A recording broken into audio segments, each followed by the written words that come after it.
میرے پیارے بھائیوں، دوستوں، رفیقوں اور اساتذہ کرام، میرے لیے بڑی خوشی کی بات ہے کہ آپ سب ساتھی ہماری دعوت پہ یہاں پر آئے۔ آپ سے کوئی تقریر یا خطاب کرنا مطلوب و مقصود نہیں ہے، بلکہ ایک نجی دوستانہ انداز میں، دوستانہ ماحول میں چند گزارشات کو آپ کے سامنے رکھنا ہے کہ آپ وہ لوگ ہیں، جیسے ابھی سہیل بھائی نے کہا ہے، آپ کو دین کے طالب علم ہیں اور علم کی فضیلت اور علم حاصل کرنے کے فضائل و مناقب آپ کو اچھی طرح معلوم ہے۔ فرشتے راستوں کے اوپر اور پیروں کے نیچے پر پھیلاتے ہیں۔ مچھلیاں، اب وہ مچھلیاں جنہوں نے زمین کو کبھی دیکھا ہی نہیں، مچھلی چلو چونٹی نے تو دیکھا ہے، لیکن وہ مچھلی جو سمندر کے اندر ہے، کیا کبھی اس نے زمین کو دیکھا ہے کہ زمین کے اوپر کون ہے، کیسے لوگ ہیں؟ لیکن وہ بھی سمندروں کے اندر آپ لوگوں کے لیے دعا کرتی ہے۔ اللہ تعالیٰ نے آپ کو شرف اور منزلت جتنا بھی رتبہ عطا کیا، یہ کس کی وجہ سے؟ دین کی وجہ سے۔ اور جیسے بھائی نے کہا کہ یہ جو ڈگریاں ہوتی ہیں، یہ بنیادی طور پہ تو پیسوں کی رسیدیں ہی ہوتی ہیں۔ علم حقیقی طور پہ وہی ہے جو اللہ نے کہا ہے یا رسول اللہ صلی اللہ علیہ وسلم نے کہا ہے۔ ایک بات انہوں نے جو کی ہے، اسی بات کو میں آگے بھی بڑھانا چاہتا ہوں کہ آپ سونے کی خرید و فروخت کر رہے ہیں، آپ سونا خرید رہے ہیں اور سونا بیچ رہے ہیں۔ لوگ کوڑا خرید رہے ہیں اور کوڑا بیچ رہے ہیں۔ سونا خریدنے والے اور اس کے بعد سونے کو بیچنے والے، سونے کو عوام میں پیش کرنے والوں کی وہ قدر و منزلت نہیں ہے جو یونیورسٹی سیکولرز ہیں۔ کوڑا بیچنے والوں کی وہ قدر و منزلت ہے، سونا بیچنے والوں کی کیوں نہیں ہے؟ ایک بات اس کے اوپر بھی آپ نے اپنی زندگی میں غور کرنا ہے۔ دوسری بات یہ ہے، آپ لوگ جلد مدارس سے فارغ ہونے والے ہیں، آپ نے اپنی زندگی کو کوئی ڈائریکشن دینی ہے۔ ہم میں سے یہ جتنے ماشاءاللہ بیٹھے ہیں، اللہ تعالیٰ سب کو عالم بعمل بنائے، لیکن ایک بات آپ سوچیں کہ کیا آپ سب امام مسجد بنیں گے؟ کیا آپ سب خطبہ بنیں گے؟ نہیں، مختلف فیلڈز ہیں جو ابھی سے زمانہ طالب علمی سے آپ کو چاہیے، کیونکہ مادیت کا دور ہے اور آپ بغیر زندگی گزارنے کے اسباب کے کیسے رہیں گے؟ معاشرے میں نہیں رہ سکتے۔ آپ نے ظاہر ہے رزق کو بھی کمانا ہے، تو رزق کو کمانے کا ایک ذریعہ نہیں ہے کہ امام مسجد بن جائیں۔ ہر بندہ اگر یہ کہ میں امام مسجد بن کے رزق کو کماؤں گا، یہ ممکن نہیں ہے۔ آپ اپنی صلاحیتوں کے اوپر غور کریں۔ ایک بندہ ہو سکتا ہے خطیب اور امام مسجد بننے کا اہل، اس کو بننا چاہیے، لیکن دوسرا بندہ ہو سکتا ہے اس کے اندر ترجمے کی صلاحیت ہو، تیسرے بندے کے اندر ٹیچر بننے کی صلاحیت ہو۔ ٹیچر اور خطیب ایک نہیں ہوتے۔ ٹیچر کے اندر مختلف قسم کی صلاحیت ہوتی ہے اور خطیب کے اندر مختلف قسم کی صلاحیت ہوتی ہے۔ استاد بن سکتے ہیں، مدرس بن سکتے ہیں، کوئی قاری اچھا ہو سکتا ہے، کوئی بچوں کو قرآن پڑھا سکتا ہے۔ صرف دین کے طالب علم کے لیے یہ ایک بات جو مدارس کے اندر ان کے ذہن میں آ جاتی ہے، شاید ہماری ایک فیلڈ ہے یا ایک شعبہ، یہ بات درست نہیں ہے۔ 20 سے زائد شعبے ہیں ایک دین کے طالب علم کے لیے۔ جس طرح ہم کہتے ہیں نا، سائنس کے اندر میتھمیٹکس میں 10 سے زیادہ برانچز ہیں، میتھمیٹکس جو بندہ پڑھ لے اس کو بہت زیادہ اپرچونٹیز ملتی ہیں۔ اسی طرح جو دین کا طالب علم ہے اس کے لیے 20 سے زیادہ راستے ہیں، 20 سے زیادہ۔ وہ اسکول ٹیچر بھی بن سکتا ہے، وہ ٹیچنگ کا شعبہ بھی اختیار کر سکتا ہے، وہ مدرس مسجد بھی بن سکتا ہے، مدرسہ بھی بن سکتا ہے، وہ قاری بھی بن سکتا ہے۔ وہ اپنی زندگی کو گزارنے کے لیے ان جو شعبہ حاجات ہیں معروف، ان میں سے کسی ایک کو سلیکٹ کرے کہ رزق اس کے ذریعے کمانا ہے، زندگی بھی تو بسر کرنی ہے ظاہر اگر۔ اور اس حوالے سے میں یہ سمجھتا ہوں کہ ہمارے معاشرے میں کوئی تنظیمیں یا کوئی مدارس ایسے نہیں ہیں کہ جنہوں نے بچوں کی نکاس کے بعد ان کو استعمال کرنے کے لیے کوئی لاہ عمل بنایا ہو۔ تو یہ سب سے بڑی آج کی میں سمجھتا ہوں سب سے بڑی جو پیچیدہ صورتحال یہ ہے کہ بچوں کو یہ نہیں پتہ، ہم نے فارغ ہونے کے بعد کوشش کرتے ہیں مسجد مل جائے، نہیں ملتی، وہ سمجھتے ہیں ہم نے اتنا علم حاصل کیا، ہمیں کچھ نہیں۔ یہ بات درست نہیں ہے۔ آپ ٹیچر بن سکتے ہیں، آپ ترجمہ کرنے والے بن سکتے ہیں، آپ کمپوزنگ کے ایک ہوتی ہے کہ بار بار اس کو پروف ریڈنگ کیا جاتا ہے۔ یہ تمام شعبے جو ہیں یہ اسی سے متعلقہ، پروف ریڈر بن سکتے ہیں۔ اکیلا پروف ریڈنگ آ جائے، ایک ایسا شعبہ اکیلا پروف ریڈنگ، مدرس کے علاوہ کہہ رہا ہوں، اگر جو بندہ صرف پروف ریڈنگ کے اندر ماہر ہو جائے تو اس کی جو انکم ہے وہ خطبہ اور مسجد کے علماء سے زیادہ ہے۔ ترجمہ کرنے والے کی انکم اگر وہ غور کرے تو اس سے زیادہ ہے۔ پھر ہر بندے کے اندر مختلف قسم کی صلاحیت ہوتی ہے۔ بنیادی طور پہ ہم نے یہ جو دین کا علم حاصل کیا، بنیادی طور پہ اس لیے حاصل نہیں کیا کہ ہم اس سے رزق کمائیں، لیکن رزق کمانا تو ہے نا، تو اس کے ذریعے رزق کمانے پہ حرج نہیں ہے، لیکن اپنی زندگی کے اندر ایک مقصد، ایک ٹارگٹ بھی تو ہونا چاہیے۔ کیا آپ کو آپ کے والدین نے مدرسوں میں اس لیے داخل کرایا کہ آپ مدرسوں سے فارغ ہو کر جب نکلیں تو آپ نواز شریف زندہ باد کے نعرے لگائیں یا عمران خان زندہ باد کے نعرے لگائیں؟ ہرگز نہیں۔ آپ کے دین کا مقصد یہ تھا کہ آپ جب مدرسے سے نکلیں تو آپ یہ نعرہ لگائیں کہ نظام مصطفیٰ زندہ باد، رب کی دھرتی، رب کا قانون زندہ باد، اسلامی نظام زندہ باد۔ آپ کی ڈیوٹی یہ ہے، اللہ نے بھی آپ کی ڈیوٹی یہ لگائی ہے، هو الذی ارسل رسولہ بالہدی والدین الحق لیظہرہ علی الدین کلہ۔ آپ کی ڈیوٹی یہ ہے۔ وجہ یہ ہے ہم نے اپنے آپ کو جتنا مرضی کمتر سمجھا اور یہ معاشرے کی وجہ سے ہے، لیکن اصولاً حقیقتاً ہمارے اساتذہ، ہمارے رفقا بیٹھے ہیں، آپ پوچھ لیجئے گا، رسول اللہ صلی اللہ علیہ وسلم نے فرمایا تھا بنی اسرائیل کے اندر ایک نبی جاتا تو دوسرا نبی اس کا وارث بن جاتا اور وہ اس کی سیاست کا بھی وارث ہوتا۔ آپ سب نے یہ حدیث پڑھی ہوئی ہے کہ بنی اسرائیل کے انبیاء ہی ان کے سیاسی وارث ہوں گے، ایک نبی کے بعد دوسرا نبی آ جاتا۔ رسول اللہ صلی اللہ علیہ وسلم نے اپنے امت کے بارے میں اس سے بات مختلف کی ہے، لیکن لفظ ایک جیسے بولے ہیں۔ میں دنیا سے چلا جاؤں گا، رسول اللہ صلی اللہ علیہ وسلم کی متعدد احادیث مفہوم آپ کے سامنے رکھتا ہوں، آپ اس بات کی تطبیق کو اچھی طرح سمجھتے ہیں کہ ساری روایات کو جمع کر لیا جائے، جو مفہوم اخذ کیا جائے۔ رسول اللہ کی تمام روایات کا مفہوم یہ ہے، میں دنیا سے چلا جاؤں گا اور میرے بعد نبی نہیں آئے گا، رسول اللہ کے بعد نبی نہیں آئیں گے۔ میں دنیا سے چلا جاؤں گا، میرے بعد نبی، انبیاء، رسالت کے تمام سلسلے بند ہو جائیں گے، لیکن میرے بعد علماء آئیں گے۔ نبی نہیں آئے گا، علماء آئیں گے، اور وہ علماء کیا ہوں گے؟ سب نے حدیث پڑھی، کیا ہوں گے؟ میرے بنی اسرائیل کے اندر نبیوں کے وارث نبی ہوا کرتے تھے، اس امت میں رسول اللہ کے وارث کون ہوا کریں گے؟ علماء۔ آپ علماء ہیں، آپ کل کو علماء بن چکے ہیں، 1 2 4 سال کے بعد آپ علماء ہیں، لیکن آپ جیسے منابی صاحب فرما رہے تھے، آپ نے ساری زندگی اپنے اندر یہ زوم نہیں پیدا کرنا کہ ہم عالم بن گئے، ساری زندگی رہنا طالب علم ہے، طالب علم کی طرح زندگی گزاریں گے۔ علم کو ضائع کرنے کی جو محدثین نے علم کا ضائع ہو جانا، اس کی سب سے بڑی دلیل یہ ہوتی ہے کہ کوئی طالب علم اپنے آپ کو عالم سمجھنا شروع کر دے اور اپنی رائے کو حرف آخر سمجھنا شروع کر دے اور یہ سمجھے جو میں نے اخذ کیا میرے خلاف ہر بندے کی رائے غلط ہے۔ یہ اول ہوتا ہی ہے، جب ظاہر ہے میں بھی آپ جتنا تھا، جب بندہ نیا طالب علم ہوتا ہے، کچھ کتابیں پڑھتا ہے اور کچھ علم حاصل کر لیتا ہے، اس علم کا ابال بہت زیادہ ہوتا ہے اور اس علم کی گرمی اور جوش بہت زیادہ ہوتا ہے۔ انسان یہ سمجھتا ہے جو میں نے کہہ دیا بس وہی حرف آخر ہے، لیکن جب وقت گزرتا رہتا ہے، دوسروں کی آراء سن کے اقوال اور مطالعہ بڑھتا رہتا ہے، تو انسان یہ سمجھتا ہے کہ نہیں، واقعی دوسروں کی رائے بھی راجے ہو سکتی ہے۔ اول انسان یہی، آپ کی عمر میں ہر بندہ یہ سمجھتا ہے کہ بس جو بات میں نے اساتذہ سے پڑھ لی یہی راجے ہے۔ ایک بہت مشہور دیوبندی عالم تھے، وہ مکہ یونیورسٹی گئے تو کچھ عرصہ گزارنے کے بعد انہوں نے کہا جب میں پاکستان میں تھا تو مجھے لگتا تھا میرے علاوہ سب کافر ہیں، جب میں پاکستان میں تھا مجھے لگتا تھا میرے علاوہ سب باطل ہیں اور کافر ہیں، اب میں یہاں پہ 4-5 سال گزار چکا ہوں تو اب مجھے پتہ چلا کہ دنیا میں اور بھی مسلمان ہیں۔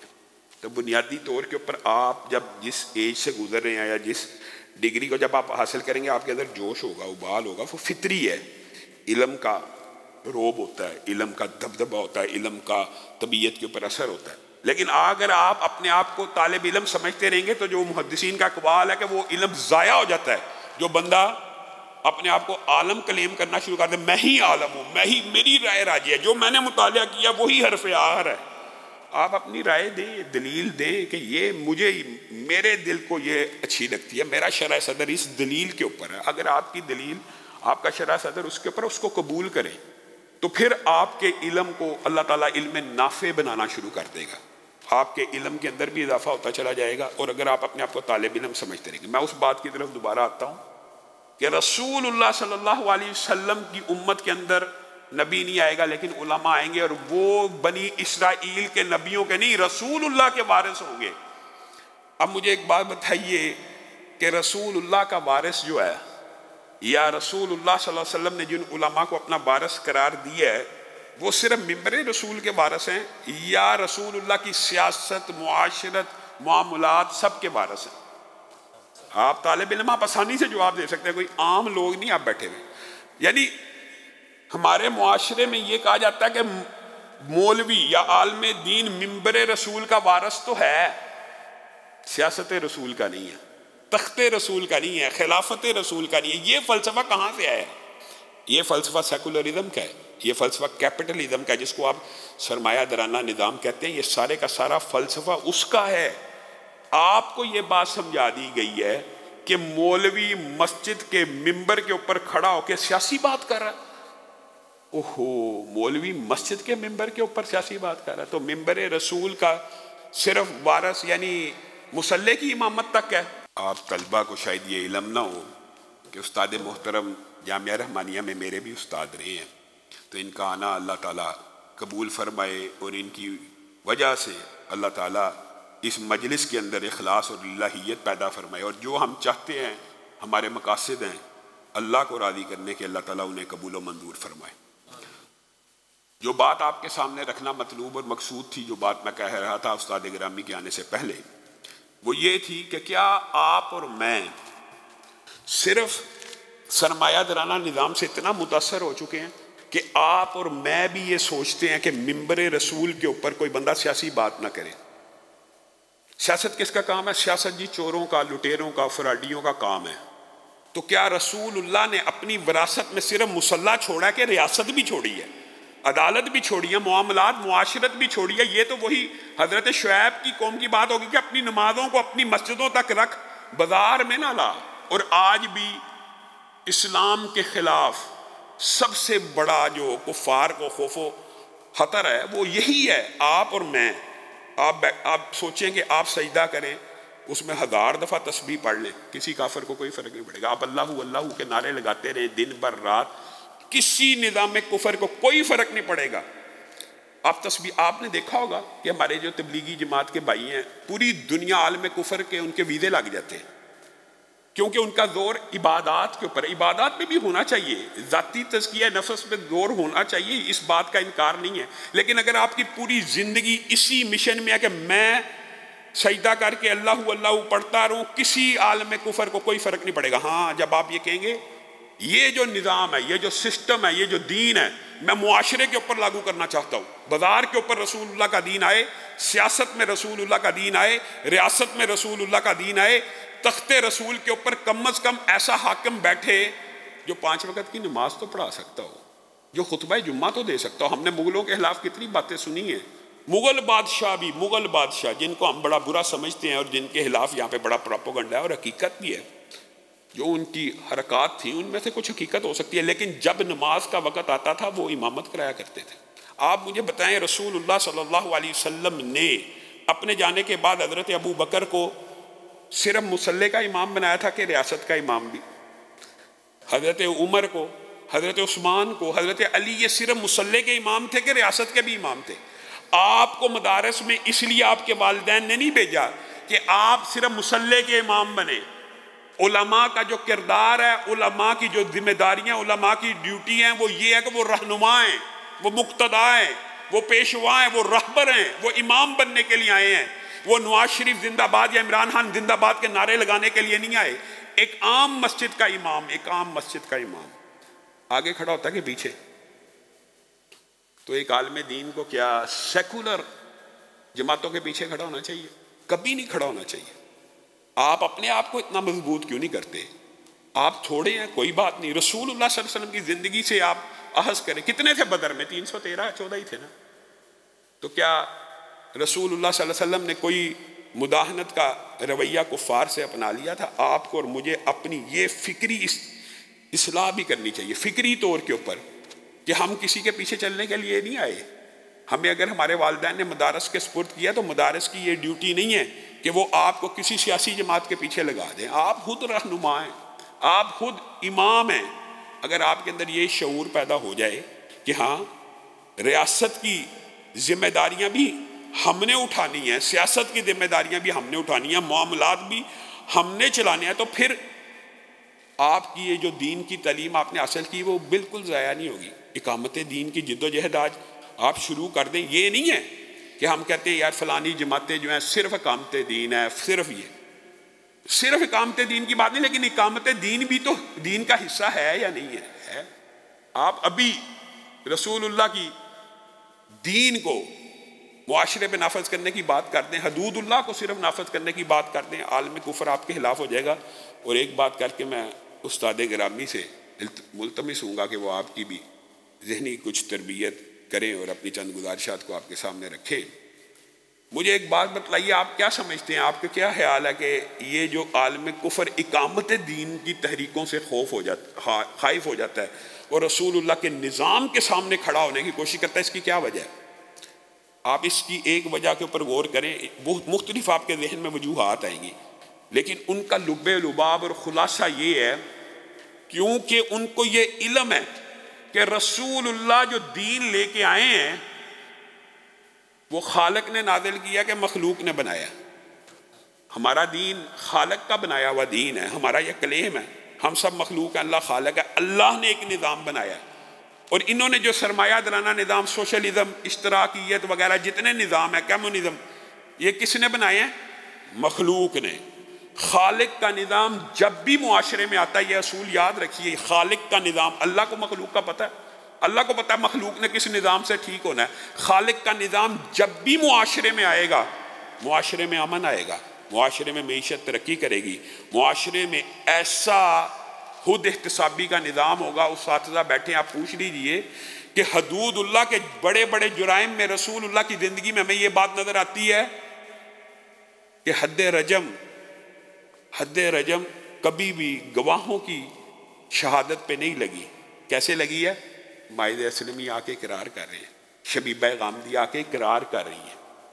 ایسی خود احتسابی, ایسا سسٹم کہ رسول اللہ کا دین, یہ خالق کا دین ہے, معاشرے پہ نافذ ہو جائے تو گواہوں کے ذریعے حدود اللہ قائم نہیں ہوتی. بندہ کہتا ہے میں اسی دنیا میں اپنے جرائم سے پاک ہو کے کیوں نہ رب کے پاس بھیجوں, خود پیش کر دیتے اپنے آپ کو. خود احتسابی کی یہ کیفیت ہے. یعنی معاشرے سے اللہ کا نظام جب بھی آئے گا, معاشرے سے زنا ختم ہوگا. یہ کلیہ ہے, یہ ایک فارمولہ ہے, یہ اللہ کا نظام ہے. یہ ایسے ہی ہے کہ دو ہائیڈروجن کے ایٹم ہو, ایک آکسیجن کا ایٹم ہو, تو کیا ہمیشہ ہوگا؟ پانی بن جائے گا, H2O. جب بھی ہائیڈروجن کے دو ملیں گے, آکسیجن کا ایک ملے گا, پانی. نتیجہ سیم. جب بھی اللہ کا نظام دھرتی کے اوپر آئے گا, امن آئے گا, سکون آئے گا, معیشت ترقی کرے گی. صرف پورا عالم کفر اس وجہ سے اس کو ریزسٹنس کرتا ہے, حتیٰ کہ آپ حیران رہ جائیں گے, وہ اسلام کی خوبیاں اپنے نظام میں اپنا کر, پاکستان والے بھی قتل کے بدلے میں کیا سزا ہے؟ پھانسی. قتل کے بدلے میں قتل ہے, لیکن یہ نہیں کہیں گے یہ شرعی سزا, قصاص نہیں کہیں گے.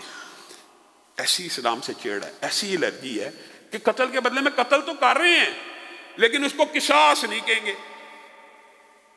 یہ ایک الرجی ہے, اور یہ وہ بات سمجھتے ہیں کہ اگر یہ اسلامی نظام خالق کے نظام کے تحت آ کر اگر اس نظام کو اپنا لیا جائے گا تو معاشرے سے زنا, چوری, رشوت ختم ہو جائے گی, معیشت ایسی ترقی کرے گی. یہ تو بعض احادیث ایسی ہیں کہ 40 دن تک مسلسل بارش ہوتی رہے, برکت والی, عذاب والی نہیں کہ جس سے فصلیں تباہ ہوں, برکت والی جس سے فصلیں لہلہائیں, وہ بارش ہوتی رہے تو اتنی برکت نازل نہیں ہوتی جتنی اللہ کی ایک حد زمین پہ قائم کرنے سے ہوتی ہے.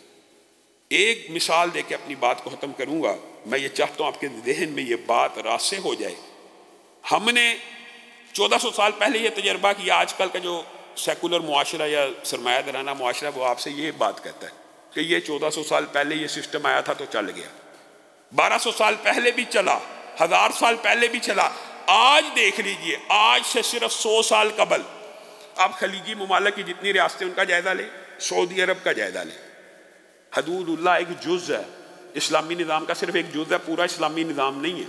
انہوں نے ایک جز کو نافذ کیا ہے. آج گوگل موجود ہے، اٹھائیے سرچ کر لیجئے، آج بھی اللہ کے بنائے ہوئے نظام کے اندر اتنی خوبی ہے، ایسا کلیہ اور قاعدہ مستحکم ہے کہ نیو یارک میں ایک دن میں جتنے جرائم ہوتے ہیں نا، ایک دن میں، سعودی عرب میں پورے سال میں نہیں ہوتے، صرف ایک جز کی وجہ سے، صرف ایک جز کی وجہ سے۔ تو یہ وہ نظام ہے، اگر رائج ہو جائے تو نتیجہ ہر دفعہ سیم نکلے گا۔ یہ نہیں ہو سکتا تب یہ رزلٹ آیا تھا اب نہیں آئے گا، یہ کلی ہے، یہ فارمولہ، ہمیشہ اس کا نتیجہ سیم آئے گا۔ تو آپ سب ساتھی جب مدارس سے فارغ ہو، آپ اقامت دین کی جد و جہد اپنے ذہن میں رکھے ہو۔ جہاں تک میں نے کہا کہ رزق حلال کمانے کے جو ذرائع ہیں، اس کے اندر بھی اپنی 20 سے زیادہ جو راہیں ہیں ان میں سے ایک کو متعین کیجئے، جی میرے میں ترجمے کی صلاحیت ہے، میں حدیث کا استاد اچھا بن سکتا ہوں، میری نحو صرف اچھی ہے، میں اس کا مدرس بن سکتا ہوں، میں اسکول کا ٹیچر بن سکتا ہوں، میرا ایپٹیچیوڈ ہے پروفیسر بننے کا، میرا ایپٹیچیوڈ ہے امام مسجد بننے کا، میرا ایپٹیچیوڈ ہے میں عوامی خطیب بن سکتا ہوں۔ یہ مختلف ڈائمینشن ہیں جن کے ذریعے آپ رزق کو صرف کمائیں، لیکن زندگی کا مقصد اللہ کے دین کی سربلندی اور سرفرادی ہونی چاہیے۔ سبحان ربک رب العزت عما یصفون وسلام علی المرسلین والحمد للہ رب العالمین۔